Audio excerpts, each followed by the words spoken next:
Merchant sailors once relied upon the wind to bring goods and prosperity to Bahrain.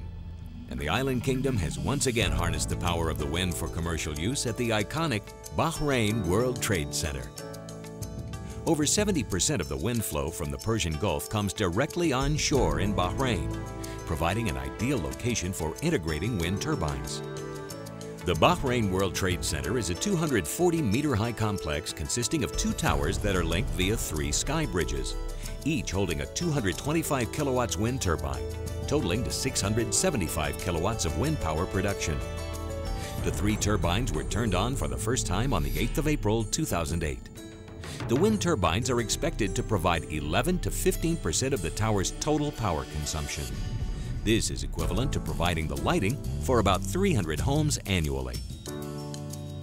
The Bahrain World Trade Center project marks the first time in history that horizontal axis wind turbines were integrated into a commercial building to generate electricity, setting a new standard for environmental design and sustainable development. The towers. One major factor in the success of the project is the shape of the towers themselves. The tower's shape was literally carved out by the wind to create the optimum airflow around the buildings. The elliptical planforms act as aerofoils, funneling the onshore breeze between the towers and creating a negative pressure behind them, thus accelerating the wind velocity between the 2 towers. The vertical shape of the towers is designed aerodynamically as well.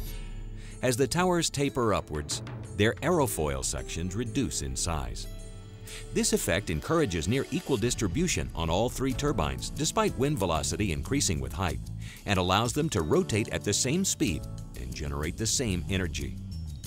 Wind tunnel testing has confirmed how the shape and spatial relationship of the towers creates an S-flow, whereby the center of the wind stream remains nearly perpendicular to the turbine within a 62 infinity wind azimuth either side of the central axis. Understanding and utilizing this phenomenon has been one of the key factors that allowed the practical integration of wind turbines into a commercial building design. The bridges.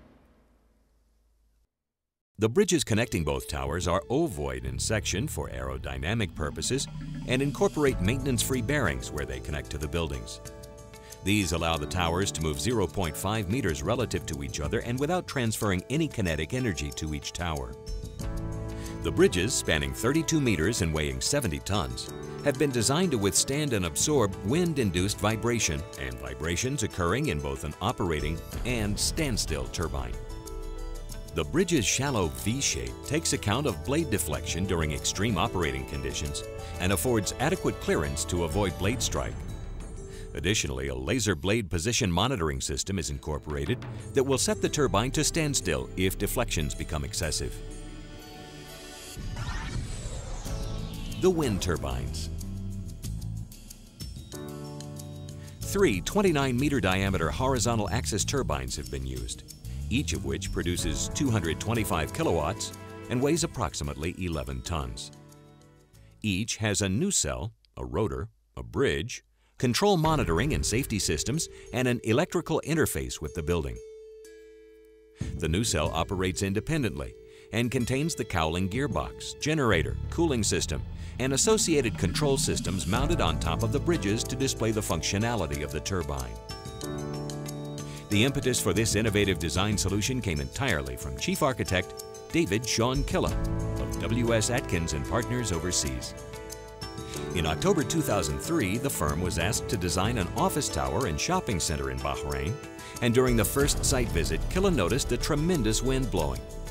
Due to his 22 years of experience as a sailor and his knowledge of wind and fluid dynamics, Killa immediately recognized that the wind direction, consistency, and velocity provided perfect conditions for fixed horizontal axis turbines. He first proposed the idea for a competition entry in 2001. However, the client did not proceed with any design. This accelerated his research into understanding the optimum building shape to achieve this objective and the constraints of wind turbines themselves: yawing, fatigue, vibration, energy yields, etc. Killa was able to bring this expertise together to create the world's first integration of horizontal axis wind turbines into a commercial building.